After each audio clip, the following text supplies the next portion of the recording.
माँ ने मरने से पहले अपनी तीनों बेटियों को सिर्फ एक एक लिफाफा दिया था, लेकिन सबसे छोटी बेटी का लिफाफा खुलते ही पूरे परिवार की चीख निकल गई।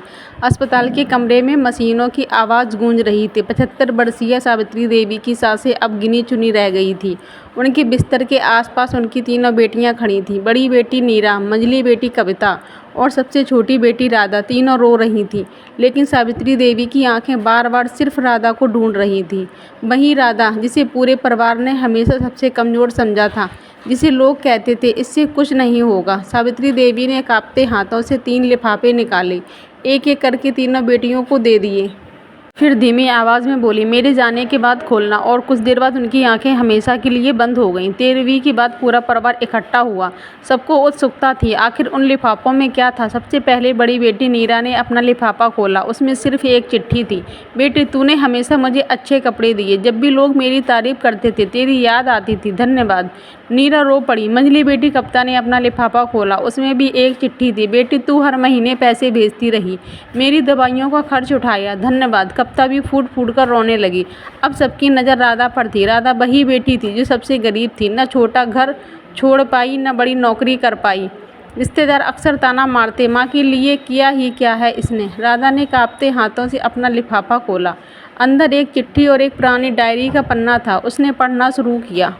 पहली लाइन पढ़ते ही उसकी आवाज़ कांप गई। मेरी अंतिम इच्छा है कि मेरी असली कहानी सबके सामने पढ़ी जाए। पूरा कमरा शांत हो गया। राधा आगे पढ़ने लगी। जब मुझे पहली बार लकवा हुआ था, तब अस्पताल में 17 रातें मेरे पास कौन जागा था। राधा, जब मुझे खाना निगलने में दिक्कत होती थी, तब अपने हाथों से कौन खिलाता था। राधा, जब मेरे कपड़े गंदे हो जाते थे और मुझे शर्म आती थी, तब बिना चेहरा बनाए कौन साफ करता था। राधा, जब रात के 2 बजे दर्द से मेरी चीख निकलती थी, तब कौन दौड़कर आता था। राधा।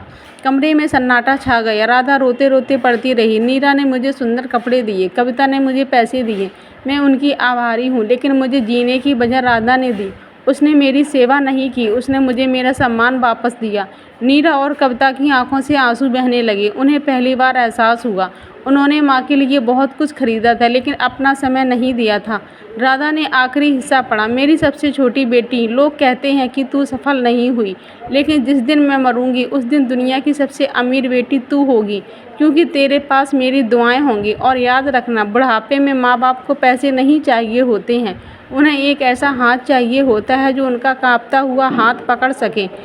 इतना पढ़ते ही राधा जोर जोर से रोने लगी। कमरे में बैठे सभी लोग भी रो रहे थे, लेकिन तभी लिफाफे से एक और कागज़ गिरा। वह सावित्री देवी की वसीयत नहीं थी, बल्कि उनकी आखिरी लिखी हुई पंक्ति थी। सिर्फ एक लाइन, जिस दिन मैं चल नहीं पाती थी, उस दिन राधा मेरे पैर बन जाती थी। इसीलिए आज मैं अपनी सारी दुआएं उसी के नाम करती हूँ। उस दिन पहली बार परिवार को समझ आया, माँ बाप की सेवा का मूल संपत्ति से नहीं नापा जा सकता, क्योंकि बूढ़े माँ बाप को दवा से पहले अपनापन चाहिए होता है। और कई बार जो संतान सबसे कम कमाती है, वही माँ बाप के दिल में सबसे ज़्यादा जगह कमा लेती है।